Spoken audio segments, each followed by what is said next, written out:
Hey, book lovers. My name is Em, and I want to talk about books. And cats.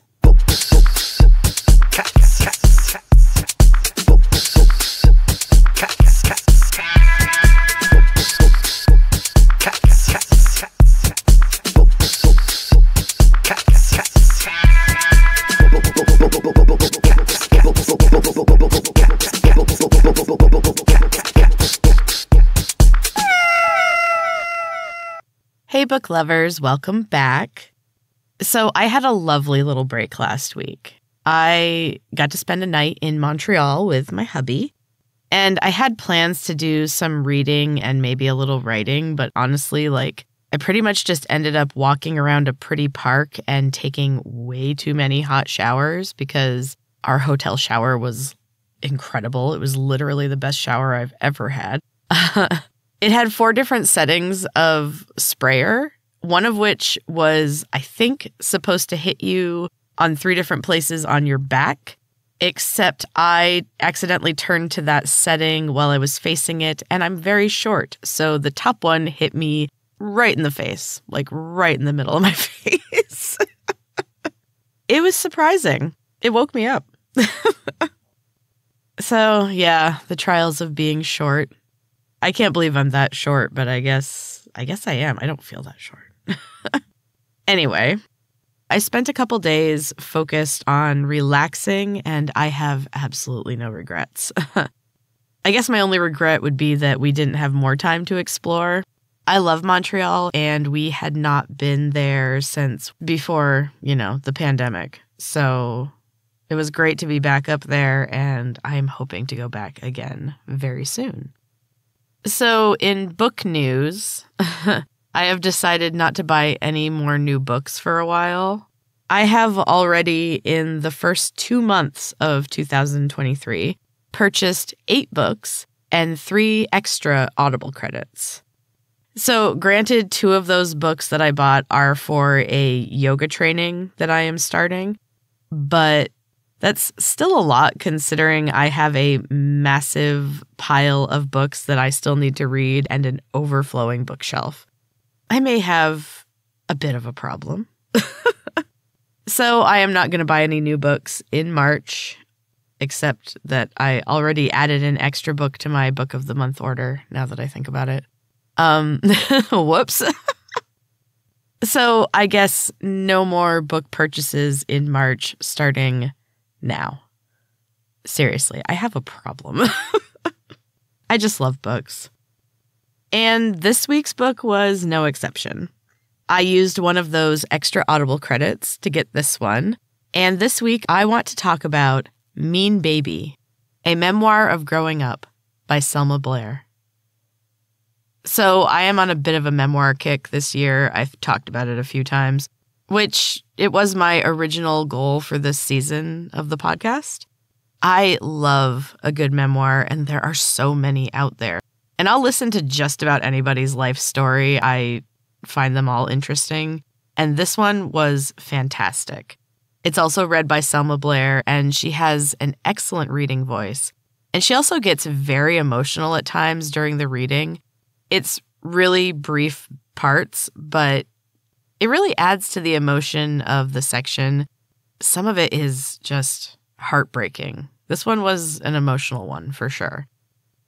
It's just fantastic. So one thing that this book showed me, which I already knew, but it just kind of proved it more, is that growing up in our era was a nightmare for a lot of young women. Girls. Really, we were girls. Treated like women, but definitely girls. There were a lot of uncomfortable moments in this book that I could relate to, and part of it was definitely just the time that we grew up in. Females were just objects with no autonomy, and it can lead to seriously destructive things. I do like to think that we're a little better off now, but it's questionable. But I am getting a bit off topic here. Back to the book. So I was definitely curious about this book. First of all, even the title is relatable to me. Not exactly phrased the same way, but I have always held that kind of title as well. And it shapes you, for sure, starting out as a baby. I also just love Selma Blair as an actress ever since I saw Cruel Intentions, honestly. That movie was something else to my young teenage brain, and if you're around my age now, you know what I'm talking about. Anyway, I was also intrigued because she has been diagnosed and is dealing with MS, which is so drastically life-changing, and I was curious to read about how she managed such things. I've also watched my father-in-law's MS progress, and I just wondered how it would compare, since MS varies drastically from person to person.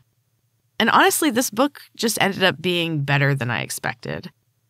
The thing that I loved most, and also related to the most, was just her passion for writing. She was a born writer, and the way that she expresses her love of it is just, it's so dead on to how I feel about writing. And she nailed how it feels to just know as a child that you're meant to be a writer. I don't know. I really enjoyed it. I also found it interesting to see that she had such a passion for writing, since she's really known more for acting. She's just incredibly talented all the way around. This book is beautifully written. I found it really interesting that she chose to become an actress because someone told her she was one after she was in a school play. She loved writing, but in that moment, she just decided she couldn't be a writer and she was an actress. And she was so good at it. It's so impressive. And it doesn't seem like it seemed like she enjoyed it, but it didn't seem like it was like a passion the way writing is for her. I don't know. There is just so much in this book. There's strained and estranged family situations, alcoholism and drug use, a looming sickness that popped up long before it was large enough for anyone to actually notice. At first, it's just kind of a mention of MS, which at the time she just blows off, but knowing what comes later, it is such an ominous moment of foreshadowing. And like I said, she's a really excellent writer. The section about her MS diagnosis is just incredible. She faces it with such bravery and a focus on just the good in life. It's really admirable, though also very melancholy. It's a fantastic read, and I would suggest that you get the audiobook to hear the emotion that she gives to certain sections. This is a really raw and honest book, and honestly, I challenge you to not cry at some point during this book. I definitely recommend Mean Baby by Selma Blair. Now I'm going to take a quick break, and then I have to tell you about this show I watched about cats, and I have a new chapter of my weekly writing project. Be right back.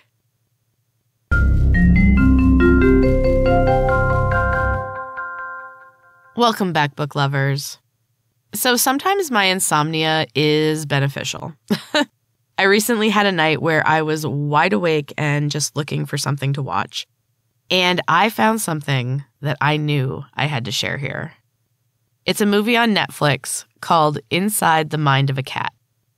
And it was super interesting. It's all science-based information about cats, and there was some stuff in there that I had never heard before. And there were also things that I had heard, but they had a lot more explanation and detail to them. It was really interesting. If you enjoy science, cats, and documentary-style shows, you will love this. I did.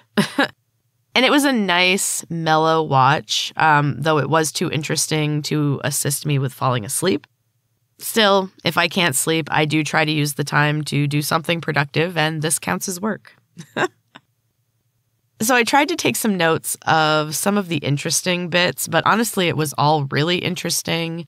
So I just kind of have a random bunch of things that I want to share with you, but you should definitely watch the whole thing to get all the info. It also wasn't super long.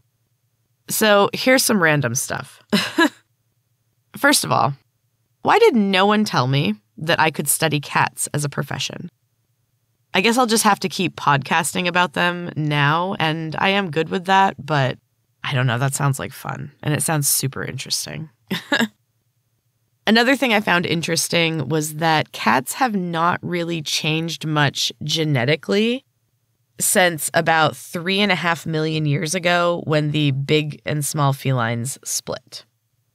So we essentially live with wild animals, which makes sense to me. My fur babies definitely have their wild moments. Some definitely more than others. Though, honestly, I don't think all of mine would actually be able to survive in the wild. They're pretty spoiled. Cats also have more vertebrae than most mammals, which makes perfect sense because they're so flexible. But also, like, how crazy is that? They're just such cool animals. Is there anything cooler than a cat? I love my dogs, too. Don't come for me, but, like, cats are just so cool. They can also jump crazy high. Like, they said it was the equivalent of a human being jumping over a giraffe, which is just wild. I don't know if you've seen a giraffe in person. I did. We went to Parc Safari in Quebec, and they're huge. It would be insane to jump that high. And cats just do it. It's just wild. And speaking of cats jumping and doing incredible physical stunts, this show also featured the Svitsky cats. They are a duo of Ukrainian women who train cats to perform incredible stunts. And then they tour the world entertaining people. They've kind of proven that cats can actually be trained to do stunts, whereas, before it was kind of just dogs were trained to do things and you couldn't train a cat to do anything. Which, it is hard to train a cat to do things. But so the Svitsky cats even made it to the quarterfinals of America's Got Talent.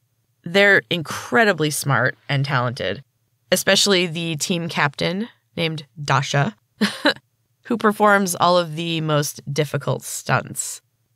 And they're all fluffy and just so cute. It was adorable. That was an adorable part. So I really enjoyed this whole show. You should definitely check out Inside the Mind of a Cat on Netflix. It was fantastic. So now it's time for the quote of the week. And first I was looking for quotes from Selma Blair, and I found one that definitely speaks to my personality. It is, I don't always know how to communicate. I think I get a bit unfiltered and a little bit strange to people. And I would say that's 100% true for me. I always say something weird or wrong. Sometimes I even end up saying the exact opposite of what I'm actually thinking. It's a curse. I don't know why that happens. I hate talking, said the podcaster.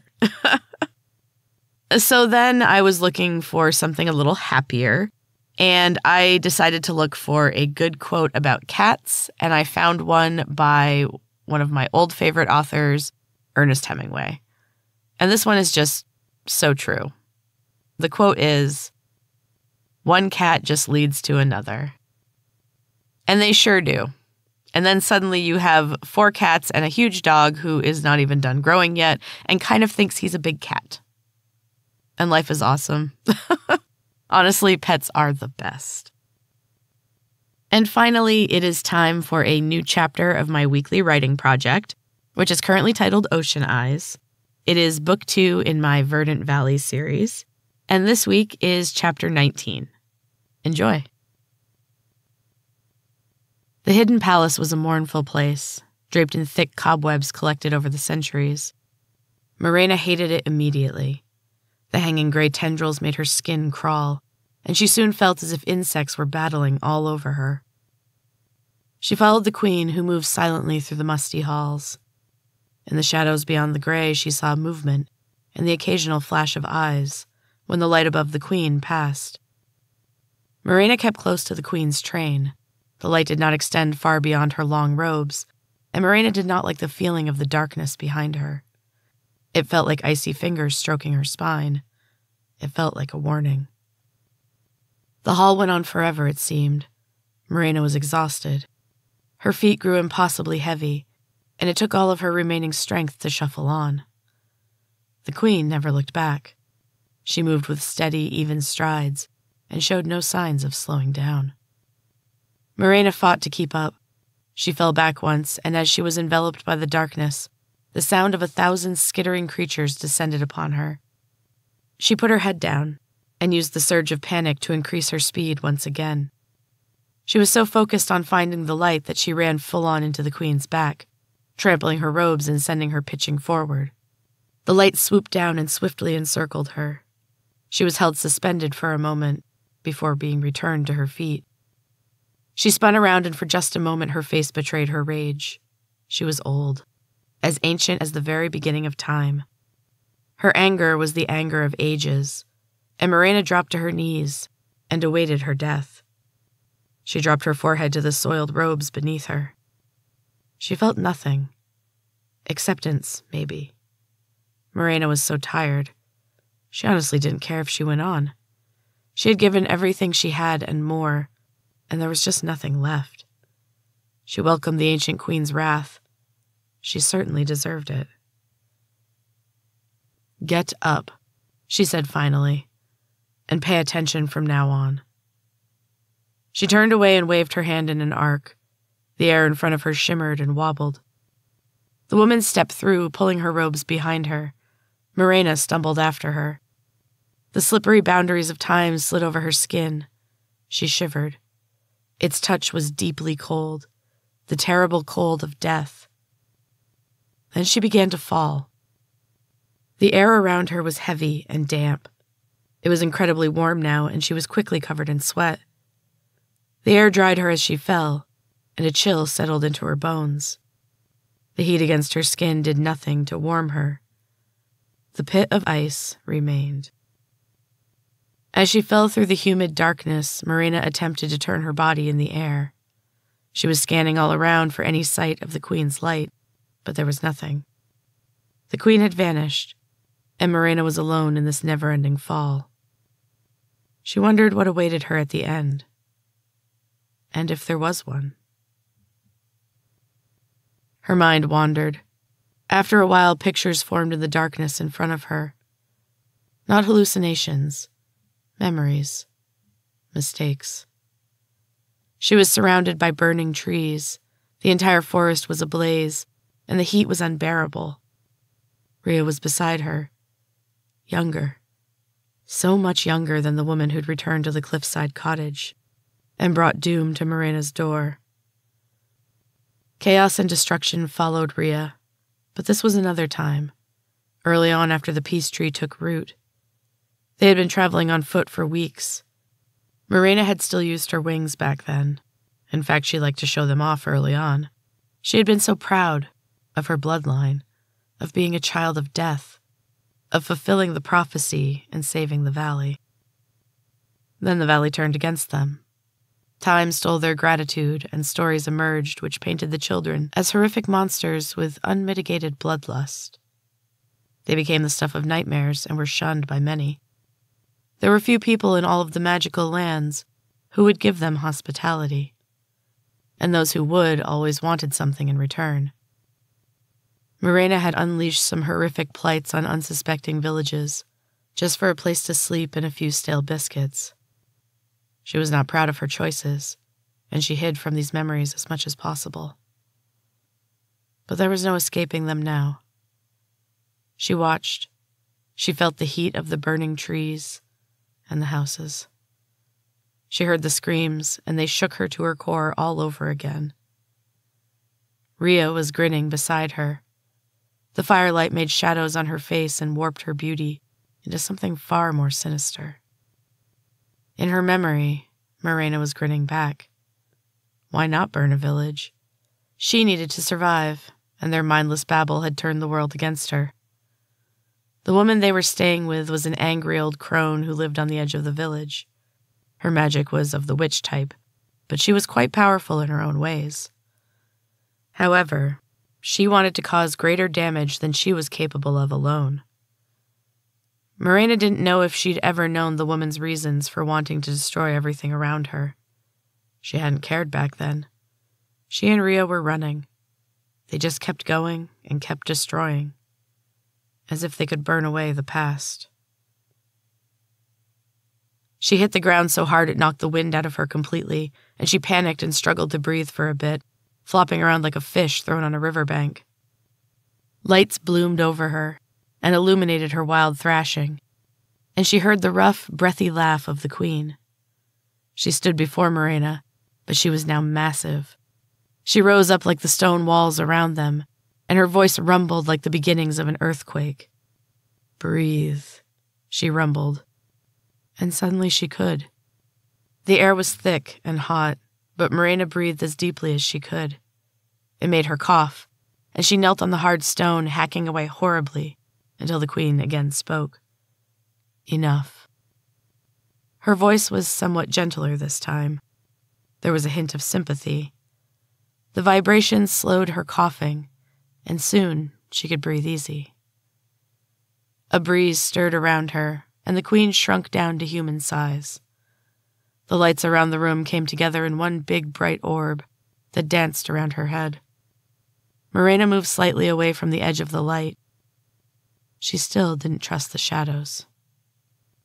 It is wise to fear the shadows, child. The Queen approached and placed her hand on Morena's cheek. Her hand was dry and cold, and Morena forced herself not to recoil from the touch. The Queen's eyes looked deeply into her own, and Morena knew there were no secrets that could be kept from this woman. Better not to face what lies there. I'll keep you safe. Remember that. We are the secret keepers. There are no others like us. None that can understand us. She turned away with her arms open wide and did a full spin. As she moved, the darkness moved with her and began to shift and change. They were in a sloping stone hallway. Balls of golden light bobbed at intervals, casting away the shadows and filling the claustrophobic space with a somewhat calming, pale golden light. From somewhere below them, Morena heard the muted sounds of someone singing. She followed the Queen deeper into the mountains. Morena was certain they were somewhere far, far below the surface. She could feel the pressing weight of the stone around her, above her. It wasn't easy to descend further, but she didn't have much of a choice. The lights went out as the Queen moved away, and Morena was forced to follow her closely. They moved in silence until they reached a pearly white door. It shone like a beacon in the dim light. The voice was coming from behind the door.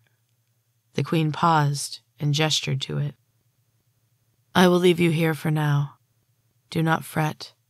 You will be well cared for and protected. You are safe here. She placed her palm against Morena's cheek once again and gave her a searching look. Her brow furrowed at whatever she saw deep inside Morena's heart. She yanked her hand back and gave Morena a strange look. Nothing that Morena could understand. The Queen almost looked afraid.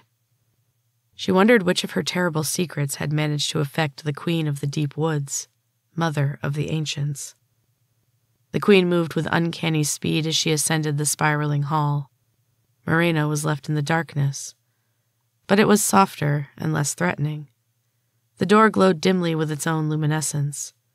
The singing ceased, and she could feel them waiting, knowing she stood just on the other side. Slowly she pushed the door open. She stepped into a room filled with cushions and plush, lavish furniture. The decor was deep blues and silvers, and the walls were adorned with silver coins and chunks of sapphire.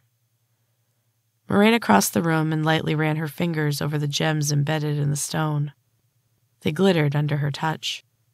She was captivated by their beauty and forgot about everything else for a moment. It was only when she heard a voice, quite close to her ear, that she remembered the singing and that she was most likely not alone. Magnificent, isn't it? The voice whispered. She felt a hand on her lower back and she whirled around. A tall, pale man with a luxurious mane of fiery red hair stood before her. He was grinning, and his smile was bright and warm. He looked like he was about to burst out laughing. He extended a hand to her and she examined it for an uncomfortable amount of time. His smile wavered a little. Sorry if I scared you, he said apologetically. I assumed Lady Fee told you I was here. Morena's head was swimming. The words swirled, but they made no sense. She lifted her gaze from his blinding smile to the shiny pink scar that stretched from his mouth to his hairline and cut through a thick patch of freckles that covered his cheeks. She landed on his eyes. They were green and bright like a cat's. They shone in the dim light and reflected the light of the candles that littered the room. Her surroundings were beginning to come into focus. The man stood with his hands still extended in the air. It hovered in the emptiness for far too long, but he waited patiently, looking sheepish and smiling. Slowly, Marina took his hand. They shook, and he finally lowered his hand. "Okay, good. Welcome. I'm Manto, and I know you are Lady Marina." "Just Marina," she whispered. Marina couldn't make her voice any louder. Manto grinned, and she felt a shift inside. Her wings trembled, and the place where they joined her body burned. Her whole body was growing hot and uncomfortable. "Breathe," he said gently. He put his hands on her shoulders, and she felt her body temperature begin to cool. The tremors lessened and then faded away completely. A calm evenness washed over her. Safety. That was something new. Safety was not a common thing in Marina's life. It felt ill-fitting, but at the same time, non-threatening. It was the calmest she'd felt since leaving the cliffside cottage. "You can stay here as long as you like. Whatever you need to heal." He gently squeezed her shoulders and gave her an earnest, appealing look. "Let me help you, Marina. I can help you find peace." That was appealing. It caught her attention. Peace. She'd been chasing it her whole life. Even half alive on the shores of the beyond, she'd never found peace. She nodded. "Yes," she said softly. "I would like that."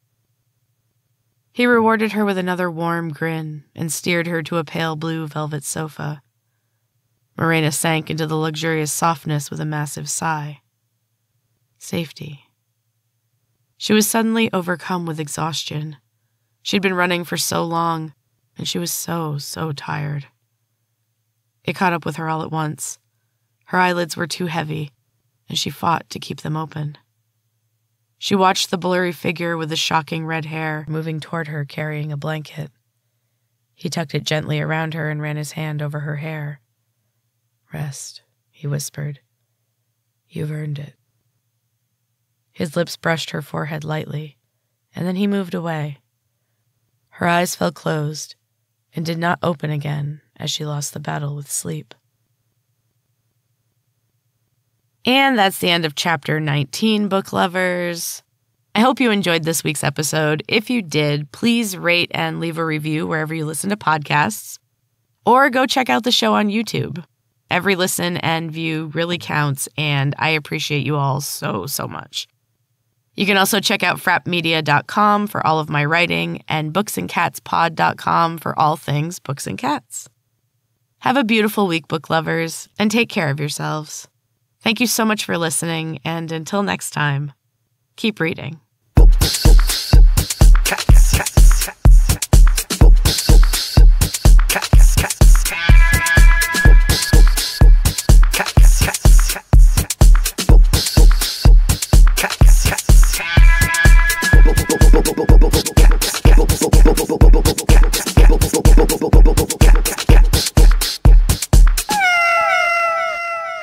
A Frap Media production.